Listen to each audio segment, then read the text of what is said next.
Cuba celebrates Workers' Day. The leader of the revolution, Raúl Castro Ruz, and the president of Cuba, Miguel Díaz-Canel Bermúdez, led the workers' rally in Havana.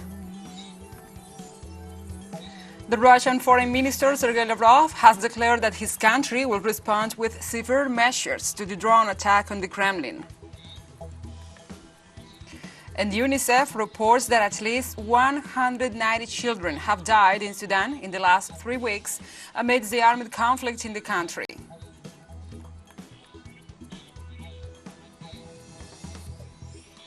From the headquarters of TeleSUR English in Havana, Cuba, this is From the South. I'm your anchor, Gladys Quesada, and these are the news. On Friday, May the 5th, Cuba celebrates International Workers' Day. The leader of the revolution, Raúl Castro, and the Cuban president, Miguel Díaz-Canel, led the workers' rally in Havana. Thousands of representatives of the island's working class gathered along the capital's seawall as part of the popular celebrations.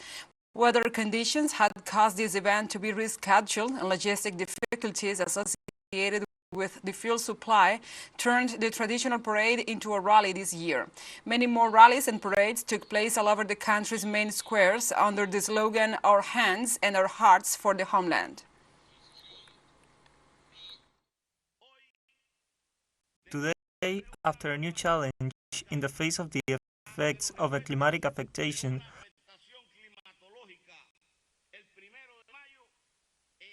on May 1st, we are here together with millions of Cubans throughout Cuba, demonstrating that we are still united around the revolution, fighting with strength and with our own talent to achieve the better future that we deserve. Now we move on to other topics. Haitian teachers continue striking for better wages as the education staff demonstrations puts a halt to learning activities in the Caribbean nation.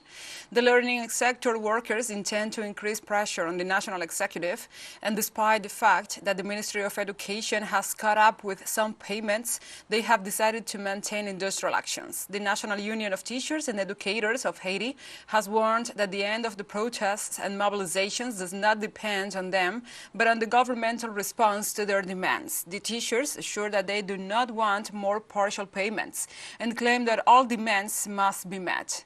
The strike seriously affects the country's public education system as the students on the eve of their final exams have mobilized to demand teachers in the classrooms. And the Council of State of Colombia has annulled on Thursday the election as Senator of Roy Barreras, President of the Congress, based on an alleged double militancy. The highest judge of the public administration explained that the President of the Congress had failed to comply with his constitutional duty to resign his seat 12 months before the date of the inscriptions for the 2022-2026 congressional elections, and then run for another party. According to the information of the Council, Barreras was part of the party of the Union for the People, but in 2020 he announced his retirement. However, the resignation was never officially made. The now former senator assured that he will file a guardianship in defense of his electoral rights. Nothing has happened. What's the fuss? Nothing has happened. Judges' ruling are to be respected. I have fallen in a judicial combat. I respect the decisions of the judges. I will immediately file a guardianship in defense of the rights of my electors once I'm notified. I will come back. But in any case, the retirement that I had anticipated a few months in advance due to my medical situation has been brought forward a few days. I still needed at least a couple of months of retirement for my possible surgery that I must undergo, which will be decided, as I already announced, on the 22nd. Meanwhile, now I'm filing the guardianship, but Colombians know that this is not the only scenario where one can serve the country, and Colombia can continue counting on me. And the president of Venezuela, Nicolás Maduro Moros, reiterated his condemnation on the theft of the Venezuelan company Citgo carried out by the U.S. government, which he described as one of the largest lootings ever against any nation in the world. These statements were made within the framework of the second productive meeting of Venezuela, where President Nicolás Maduro Moros denounced that the President of the United States, Joe Biden, delivered the assets of Citgo, the largest subsidiary of the Venezuelan state-owned company PDVSA abroad, to to a group of the Venezuelan opposition. He also denounced that this handover was made so that the sector of the opposition could have access to the resources of the Venezuelan people sequestered or kidnapped by Washington. President Maduro assured that this action directly sabotages the efforts of the Colombian President Gustavo Petro to reach an agreement through the International Conference on the Political Process in Venezuela.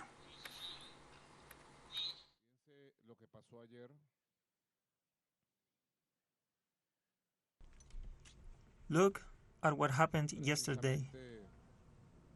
A letter sent by the government of the United States was made public, handing over all the assets of the Citgo company and all the money of Venezuela abroad to a group of political parties of the opposition, of the unitary platform of Venezuela, so that they can sell, negotiate, do and undo as they please.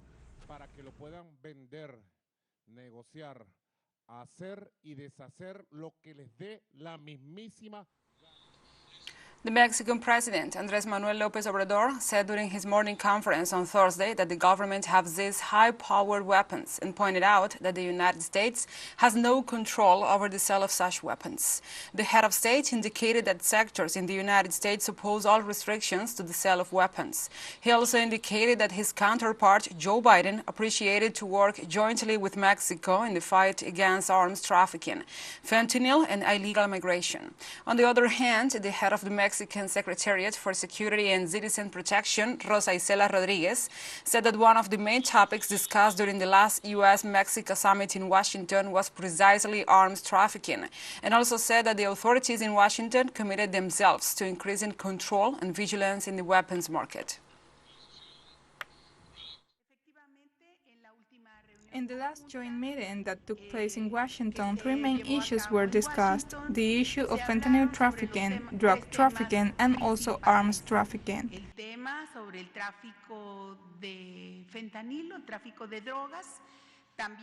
And in this second issue, Mexico stressed the importance for our country to stop this trafficking,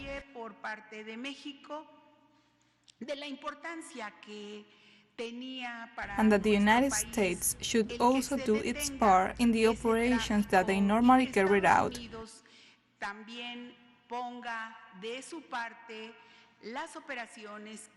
However, they should intensify them. And the Mexican head of state said he agrees with measures that help prevent arms smuggling, since the United States has no control over the sale of weapons. Everything that means getting together to prevent the smuggling of weapons for all the damage it causes. A few days ago, we reported about the arms seizures, which was a lot. And we are talking about high-power weapons. And this is not sufficiently controlled in the United States, or rather, there is no control whatsoever over the sale of weapons. And inside the United States, there's a debate about this, and there are people who strongly oppose to control of weapons.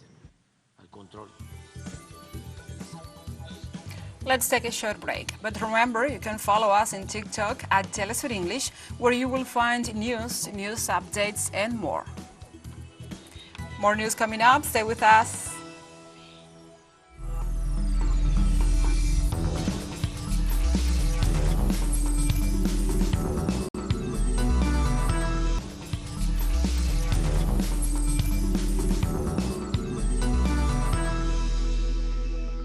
Welcome back.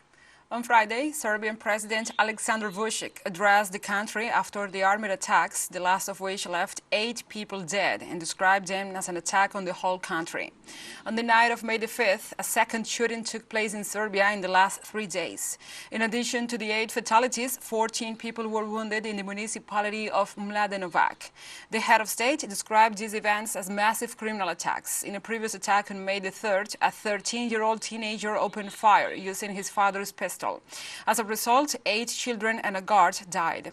The police have confirmed several arrests.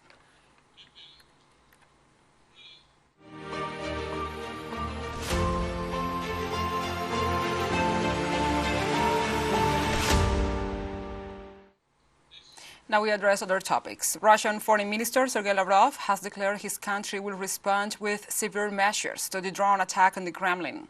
Using the proverb, Russians take a long time to saddle their horses, he assured that they will not respond by talking about casus belli, but with concrete actions. The head of the Russian diplomacy also recalled that they have been very patient and commented on the statements of both U.S. Secretary of State Anthony Blinken and Kiev, assuring that the latter speaks volumes. For Lavrov, the negative reactions of Ukraine and the United States leave much unexplained. If you believe that as soon as the United States and Ukraine rejected the accusations, we should stop thinking what we know about. This is not the case, and the ability of our Ukrainian and Western friends to lie is very well known, and the entire situation is illustrating the crisis, which is much deeper than just the behavior of the regime headed by Zelensky. And the commander of the Wagner military group, Yevgeny Prigozhin, announced that he will leave the Ukrainian city of Artyomovsk, known by Kiev and its allies as Bakhmut. The military leader assured that he's waiting for authorization to carry out the operation and estimates May the 9th as the deadline. He said that his troops need time to recover and asked the Russian army to take over their positions. The military chief also assured that he has not received enough artillery ammunition, and in these conditions he will not be able to continue guarding the positions. He assured that he will not leave the city until the relief takes place, and as a matter of honor, and added that some military bureaucrats have delayed the provisioning of his forces. And China ratifies his intention to contribute to the solution of the Ukrainian crisis by promoting the peace talks, always in coordination with Russia. The statement was made by the Foreign Minister Qin Gang during a meeting with his Russian counterpart Sergei Lavrov on the sidelines of the Shanghai Cooperation and Organization's Foreign Ministers' Council, a meeting in India. In the final statement, Beijing pledged to make a tangible contribution to the political solution of the crisis. On the other hand, Moscow reiterates that it attaches great importance to the peace plan proposed by China and confirms that they agree on the political settlement of the situation. On Thursday, foreign ministers of the Shanghai Cooperation Organization arrived in India to participate in the summit meeting of the foreign ministers of China, India, Kazakhstan, Kyrgyzstan, Pakistan, Russia, Tajikistan and Uzbekistan. The organization's top diplomats will discuss the agenda for the next meeting of the organization's heads of state, which is scheduled to begin on Thursday in India's coastal state of Goa. The 2023 summit marks the first high-level visit by a Pakistani official to neighboring India for more than a decade, with the presence of Pakistan Foreign Affairs Minister Bilawal Bhutto Zardari. Since its foundation in 2001, the Shanghai Cooperation Organization has focused mainly on regional security issues, combating regional terrorism, ethnic separatism, and religious extremism. And the Russian Foreign Minister Sergei Lavrov met in India with his Pakistani counterpart, Bilawal Bhutto Zardari, to discuss bilateral relations and the situation in Afghanistan. According to a statement issued by the Russian Ministry of Foreign Affairs, the two top diplomats met in the context of the Shanghai Cooperation Organization Council of Foreign Ministers held in the Indian state of Goa on May the 4th and the 5th. The two government officials commended the cooperation between Moscow and Islamabad on the international stage, including on the highly respected multilateral platforms such as the United Nations and the SCO. The statement also said the two parties agreed to continue expanding ties between the two countries' foreign ministries. And 6 Shia teachers were killed on Thursday in an armed attack on a school in the Pakistani city of Parashinar. Local police reported that unidentified gunmen started the shooting when they entered the school. Authorities explained that the incident is under investigation, as the motive for the killings is not entirely clear, and that they are looking for those responsible. Earlier, another teacher of the same institution of Sunni Muslim origin was shot dead in his car. With this victim, the death toll has risen to 7. TeleSUR English continues to grow. You can now tune in from 33 different African countries using StarSat.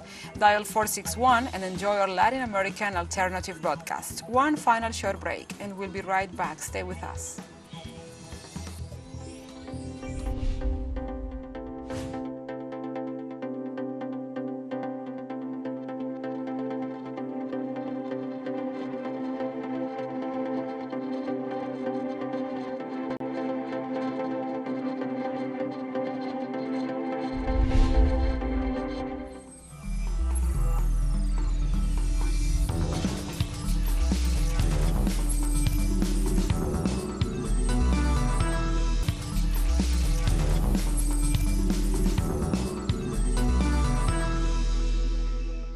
Welcome back.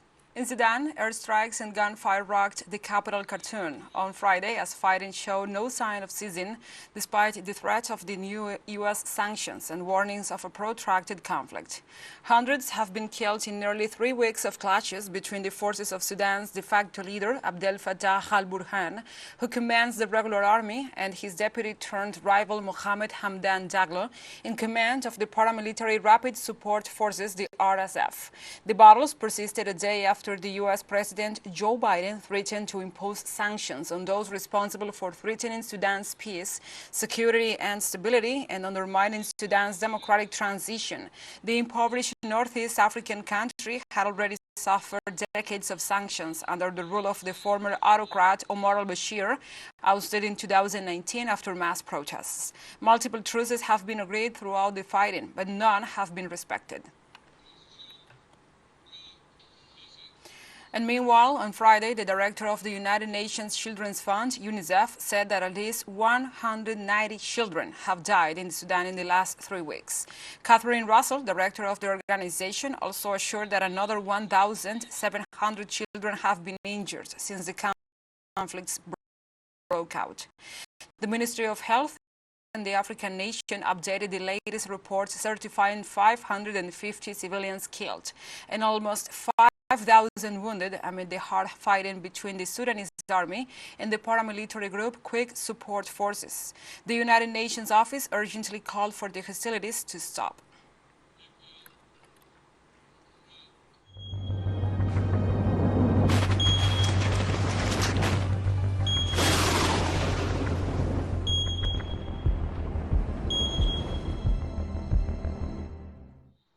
We move on to other topics. On Thursday, Rwandans grieved for lost loved ones and destroyed homes after powerful floods and landslides tore through the country, killing at least 130 people and leaving many thousands homeless. The government was still counting the cost as families prepared to bury their dead in the aftermath of a natural disaster caused by torrential rains in the country. Rivers of mud swept away homes and other infrastructure and cut off roads in several parts of the country, particularly the western province bordering Lake Kivu, where the worst devastation was reported. The government was raising emergency supplies to the worst-hit areas, where evacuees are sheltering in tents. Experts say extreme weather events are happening with increased frequency and intensity due to climate change, and Africa, which contributes to the least to the global warming, is bearing the brunt. Stay strong. The government is helping you in every possible way. We are going to bury those who passed away. There is no other way. The president told me to tell the survivors that we will help them to settle properly again, that we will help the wounded, and hopefully life will continue. In Guatemala, the Fuego volcano erupted and authorities began a preventive evacuation of the area. Officials indicated that the Fuego volcano is located between the departments of Zacatepeques, Escuintla, and Chimaltenango, about 60 kilometers from the capital city. They detailed that it keeps erupting with ash and gas emissions at an altitude of more than 6,000 meters. Representatives informed that the volcanic activity has caused multiple seismic movements and lava displacement with a length of 800 meters in some areas of the volcano. The last violent eruption of this volcano was June the 3rd, 2018, when it left more than 430 people dead. At the same time, civil protection authorities began evacuations in the towns surrounding the municipality of San Pedro Yepopaca in the department of Chimaltenango. For its part, the Civil Aeronautics Department of Guatemala decided to limit some air routes around the volcano as a preventive measure. Likewise, officials warned that the volcanic activity could continue and called for preventive measures to be taken in view of the situation. And we have come to the end of this news brief. But remember, you can find this and many other stories on our website at telesurenglish.net. And also, if you feel so inclined, please join us on social media for all the latest news. We are on Facebook, Twitter, Instagram, Telegram, and TikTok. Remember, for TeleSUR English, I'm your anchor, Gladys Quesada. Thank you for watching.